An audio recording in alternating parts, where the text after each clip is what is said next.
Hello, First Baptist Church of Sebring. Pastor Derek here, just wanting to touch base with you. It is Saturday about noon. A lot of things have been going on all week. We've been making decisions and then remaking the very same decisions as the president and the governor were making decisions on our behalf and encouraging us to follow suit. So we've made it through the week, and we're certainly grateful for that, and I'm grateful for the opportunity to be serving right here in Sebring during this incredibly strange and awkward moment in history. But we are well aware that God is in charge and that He'll take care of us. As you can see, I'm wearing my 12 Hours of Sharing t-shirt, thanks to Holly Taylor for the idea. Today, of course, would have been race day. So I'm wearing my shirt in honor of the race that never was. Just thinking about all that we had planned for this weekend, knowing that God has bigger and better plans for us because of all that's gone on and having to shutter those experiences. We don't believe for a moment that God has been caught off guard or surprised, and we're just back up and punt, realizing that we might have this opportunity in November to come alongside of that massive crowd out at Sebring International Raceway. Just continue to allow that to be a matter of prayer as we process through all the changes that'll come our way in the days, weeks, and even months ahead. Allow me to share with you that because of the governor's decision last evening, to discontinue dine-in service in restaurants across Florida, we felt the need that we should not invite people onto our church campus tomorrow either. Earlier in the week, he was allowing restaurants to serve people inside in their dining rooms up to 50% of their capacity.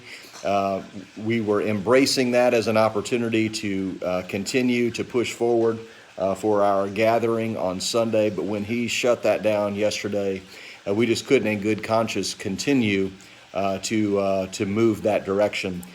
So tomorrow, we are inviting everybody connected to First Baptist Church of Sebring to tune in live at 10:30 in the morning. So if you simply go to FBSebring.com, you'll find that listen live, watch live link, and click on that, and that'll take you directly to the live stream.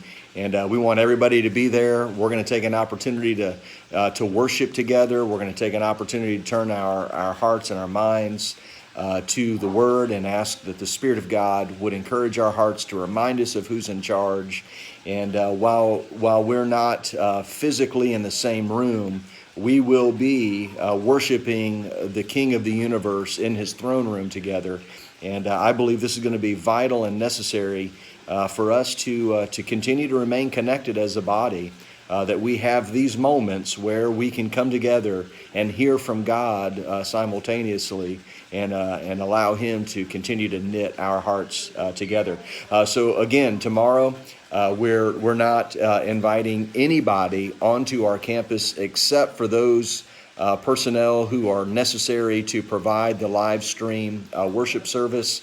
So that'll be a handful of worship leaders. It'll be our tech team, and a couple of our pastors will be there, and everybody else.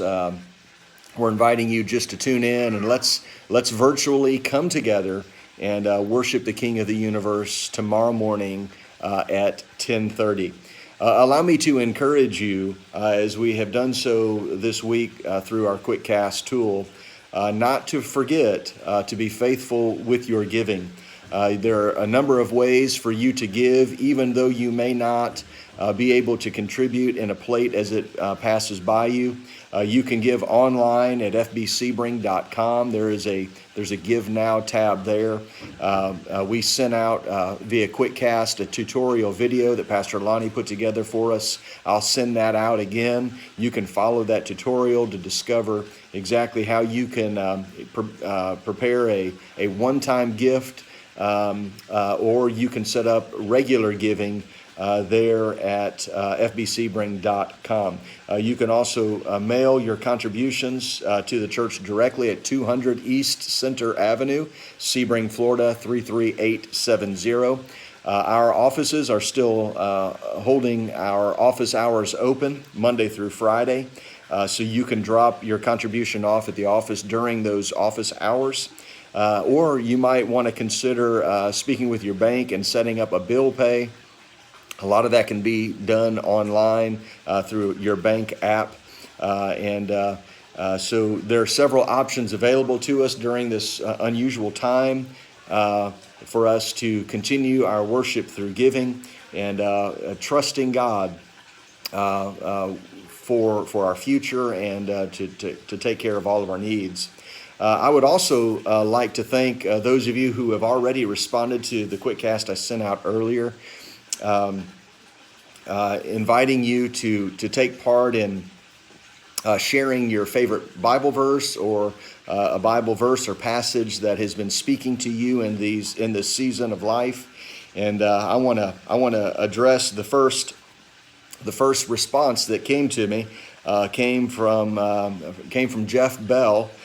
Jeff and Ginger have been a part of our church for about 3 years or so, and the two of them are co-directors of children's ministry and have been since August of last year. These two are incredible members of our church, incredible members of our church staff as well. Just a huge blessing to our children's ministry and to the life of our church. But Jeff shared that a verse that is meaningful to him and certainly poignant for these moments, Romans 8 and verse 6, which reads, "For to set the mind on the flesh is death, but to set the mind on the Spirit is life and peace." As we think about the coronavirus and we think about the hysteria that seems to be gripping our nation and our world, let us be reminded that we have another to set our minds upon. That Jesus is the way, the truth, and the life. That Jesus is our sustainer. Jesus is our power. Jesus is our hope and our comfort. And if peace seems to be elusive to you in these moments, recalibrate your thinking. Focus your attention upon the Spirit, because when we set our mind on the Spirit, we find life and peace. First Baptist Church of Sebring, we are so grateful to be a part of what God is doing right here and right now in our community. I believe God has prepared us for this moment. I believe that God wants to use us in this moment to make a difference for His kingdom across the heartland of Florida. Don't lose hope. Don't shrink back. Allow us to lock arms together to be a blessing to Sebring for the glory and honor of God. One final thought, if I may. While we are quarantined, while we are separated, let us be faithful to reach out to one another via text, via email, via Facebook. Give someone a phone call. Let them know that you're thinking about them. I had one of those just this morning.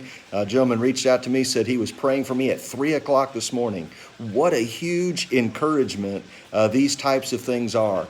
So while we may not be physically together, let us not isolate ourselves in these moments and disconnect from those people who are most important to us and being our church family. So First Baptist Church of Sebring, keep your heads up. Allow your faith to propel you forward, and let's trust God for the days, the weeks, and the months that lie before us, and let us worship Him, our true King. God bless you.